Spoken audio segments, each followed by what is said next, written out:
Good morning guys! I'm back! It's me again, Jane Magante of Erisim Realty. For today's house tour, I will show you a fully furnished house for sale in one of the gated subdivision here in Tagaytay. Located along Tagaytay Nasugbu Road, Maitim 2nd West, Tagaytay City. This is one of the best location here, guys. We're very near to all the commercial areas such as malls. We have Ayala Mall, Serene, Fora Mall, and hospital, the Tagaytay Medical Center, church, Our Lady of Lourdes Parish Church, and restaurants. All are just walking distance. Before I proceed, let me thank you again guys to all of you who are watching our vlogs and syempre our dear subscribers. And if you are looking for investment, subscribing to our channel will be helpful to you guys. Okay, especially to the OFWs. Feel free to comment if you have questions or other concerns about investing in real estate. Erisim Realty, we're so glad to help you guys. Okay, let's start. This is our two-story house, fully furnished with fence and gate. Lot area is 160 square meters. Floor area approximately 260 square meters. 3 bedroom and 2 toilet and bath. 1 powder room, 1 car garage with balcony. So ito yung ating house guys, 'di ba? Ang ganda. So yung ating gate is stainless. We have parking gate and pedestrian gate. Okay, pasok tayo guys.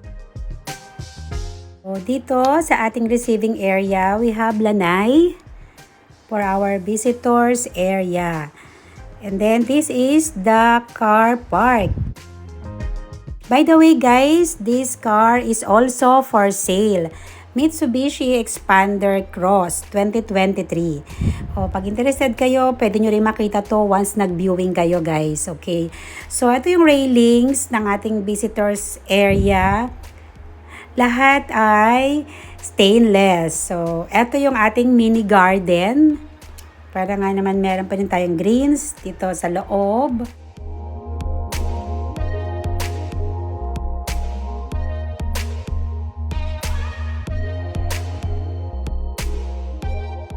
That is the side of the house. Yung door na yon, stainless din yon.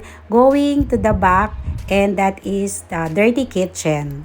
So, ayan, may access tayo going to the dirty kitchen para hindi ka napapasok dito sa loob kung galing ka sa market para magpasok ng mga pinamili mo, di ba?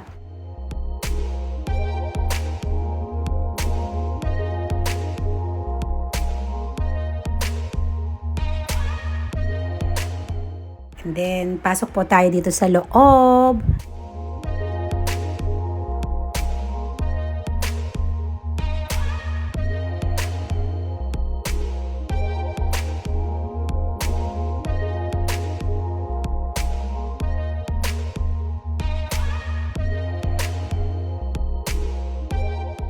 This is our living room. Yung furnitures natin dito, more on wood. Bali, made of mahogany itong ating furnitures. This is our dining area.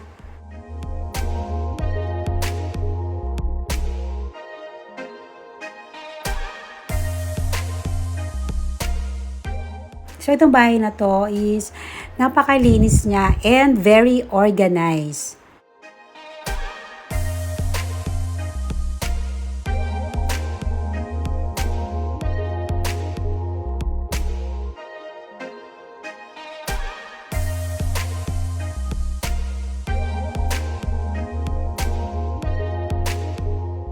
So, ayan guys, all furnitures and appliances are included.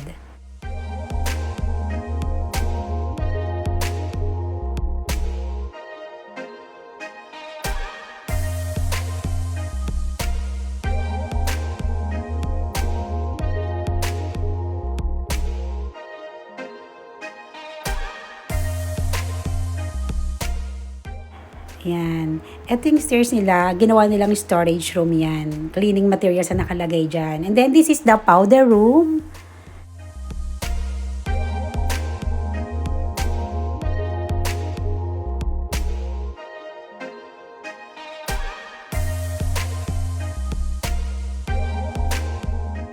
Then again, nilagyan ng wall cladding design, yung storage. That is the storage room. Hindi natin na-open guys. Pero cleaning materials yung mga laman yan ng pintuan na yon. Dito, we have bedroom on the ground floor.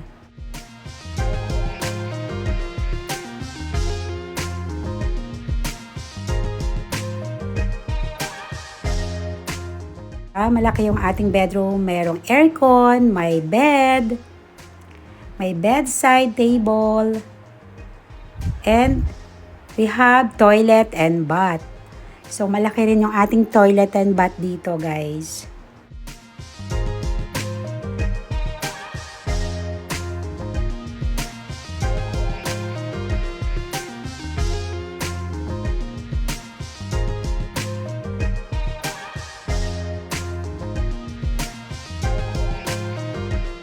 So, may cabinet din. Ayan.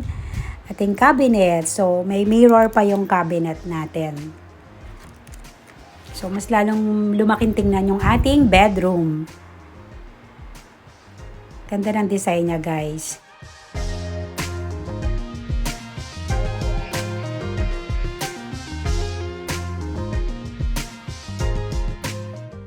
This is our kitchen.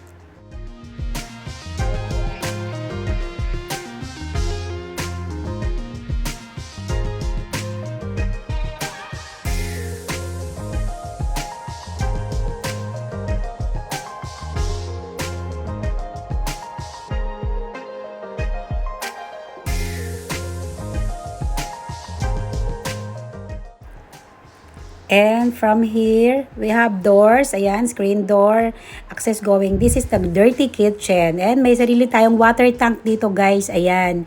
And also, ayan, close to. Sa halip na ilagay niya doon ni bubong, yung yero, nilagay nila is tempered glass. Para nga naman, nakakapasok din ang natural light. So, we don't have to turn on our lights, diba? Ayan.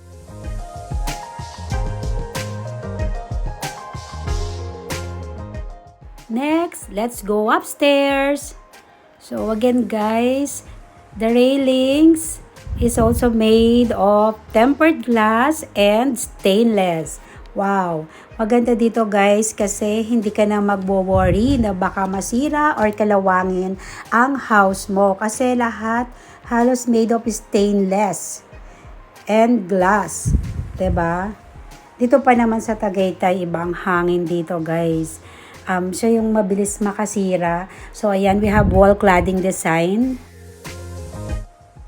Then, here is our second floor. Pag-akyat natin, ito ang family area. Complete with TV. And again, may wall cladding design tayo. Very cozy guys ng design ng house na to.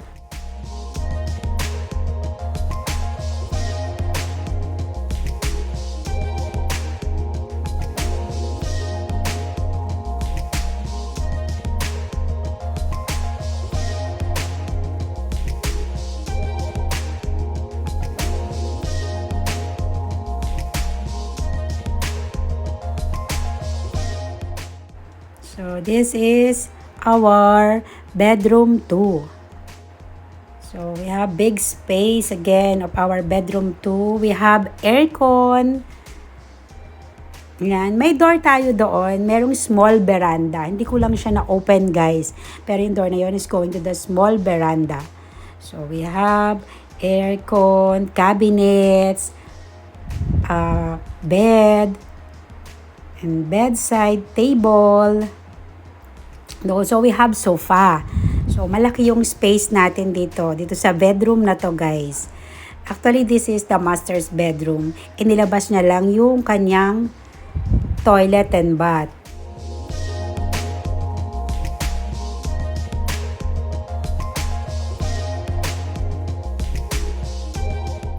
This is the toilet and bath here on the second floor.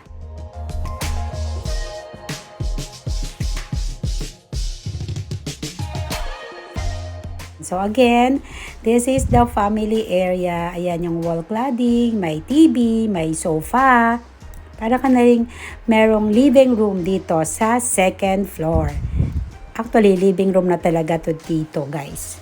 Yes, this is the living room on the second floor.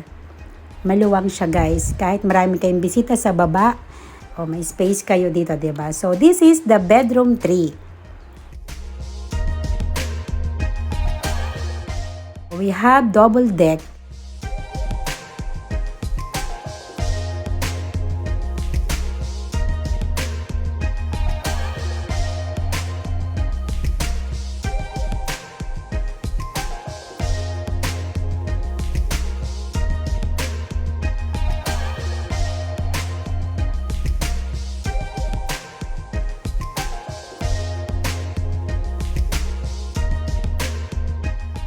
Marami rin tayong window sa bahay na to. Kaya talagang natural light comes in.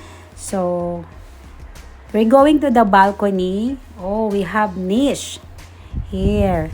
Again, the small family area. Meron din tayo dito or visitors area. So, kasi nga going to balcony, parang naglagay siya ng space. Actually, pwedeng gawing bedroom din to, di ba?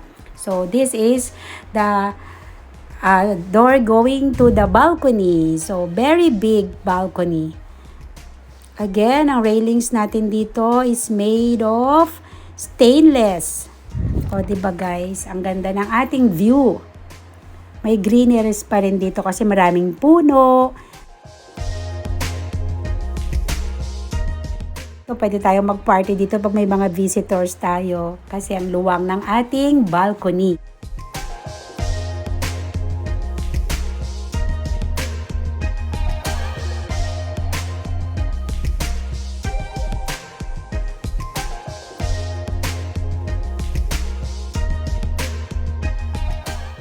Okay, let's recap. This is a fully furnished house, well-maintained, very organized. House with 3 bedrooms and 2 toilet and bath, 1 powder room, 1 car garage with balcony. Price is 15.8 million. By the way, guys, car price is 1 million. Okay. Lot area is 160 square meters. Floor area approximately 260 square meters. Okay, the monthly dues is 400 per month. If you're interested on this property, just call or message me on my contact number shown on the screen.